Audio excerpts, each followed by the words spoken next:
Hey guys, this is Jake Huber from Ohio again. Wanted to give you guys another quick couple-part series on the Ten Commandments. But don't worry, it's nothing like you're used to hearing where if you don't do these Ten Commandments then you're going to burn in hell. It's nothing like that. This is not how they're supposed to be. It's not even how they were supposed to be taken. As ministers and youth ministers, sometimes it's very hard for us to try and come across and tell you guys exactly what the Ten Commandments are all about.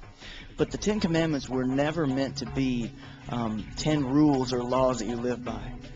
You see, instead of them being laws and things that are imposed upon people, God was saying to his people, I want to keep you mine, and I want to keep you free. Understand that this is in the book of Exodus. This is in chapter 20. This is shortly after all the Israelites had gotten out of slavery from Egypt. And so God gives them these 10 rules, these 10 laws that they should live by, not because he wants them to, try and live a really high standard life. He wants to keep them his. See, that's what the Ten Commandments is all about. It's about ownership. And today it's the same deal. We as Christians are owned by God, paid for, bought and paid for by the blood of Jesus Christ on the cross. And that's what I want to talk with you guys about and you girls about today, just for a few minutes. And in the book of Exodus, chapter 20, if you look at verse 3, the very first commandment that he gives his people, and Moses is sitting there with chisel in hand, ready to write this out, and God says, I don't want you to have any other gods before me. I don't want you to have any other gods before me. And that's real easy. It's real easy for them. As Israelites, they were the Israelites. They were the chosen people of God. Of course, have no other gods before me. I want to be first. But it really wasn't that simple. You see, when they were in Egypt, they were in bondage for hundreds of years. And when you're stuck in a place for hundreds of years, your nationality, your whole nation becomes acclimated or accustomed to or used to seeing the many gods that the Egyptians had. Egyptians didn't just worship one god, they worshipped a lot of gods. Instead of having, a goddess for fertility and a goddess, god for, gold, and a god for the forest, and a god for this. And I mean, even, here's a couple of examples. God was telling them, hey, I don't want you to put any trust in anything else. I want no other gods before me. I want you to trust me before anything else.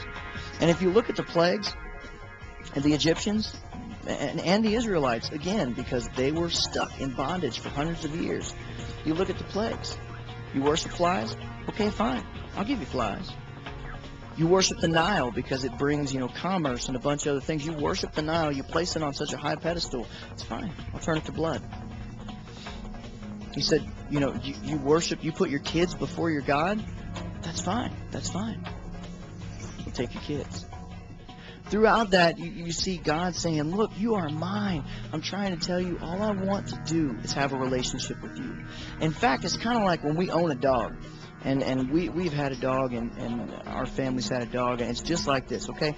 When you get a dog and you put it in the yard, do you put the fence up after you get the dog? Usually, no. Usually, when you get a dog, you put the fence up before you get the dog. Because when you get the pooch, you want to make sure that it stays yours. You want to make sure that it stays in your house. That's kind of what these 10 Commandments are. God's saying, we're going to put a perimeter up, and I want to keep you mine. I mean, if the dog digs a hole and climbs under the fence, or, get bust through the electric fence, or, the invisible fences that people have, do you just say, oh, it's not my dog anymore? It's not, I don't have ownership. It doesn't work like that. No, it's nothing like that. You see, God owned us before, and he's going to stay owning us. And just like you go and tell your dad, oh, Daddy, somebody ran away, Sparky ran away, and your dad has to go out at 2 o'clock in the morning in the car trying to find this dog, God leaves all of his people to go find one soul. And that's what these 10 Commandments are. So God says, look, I want to keep you mine, and I want you to remember that I am yours and you are mine. I don't want you to have anything else that's higher than me. Well, let's break this down into what this looks like today. How much time do you read the Bible? How much time do you pray? How much time do you spend at church?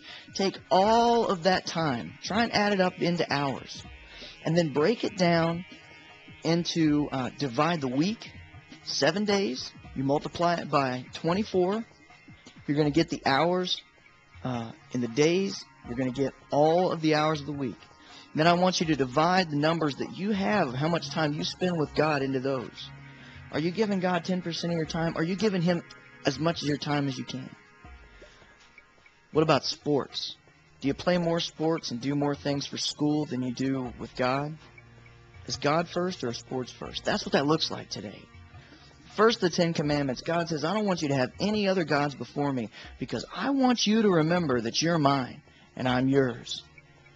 For the first part of this series, little 7-minute clip, this is what it's all about. First part of the Ten Commandments, understand this. With these Ten Commandments, God says, hey, I want to keep you mine. I don't want you to run off. I want to give you these guidelines because I love you and I care about you. That's what the Ten Commandments are all about. So there's the first one, and there's a first little part, a little idea of maybe a different view on Ten Commandments that you maybe know so well. So until next time, this is Jake Huber. We'll catch you guys later. Bye.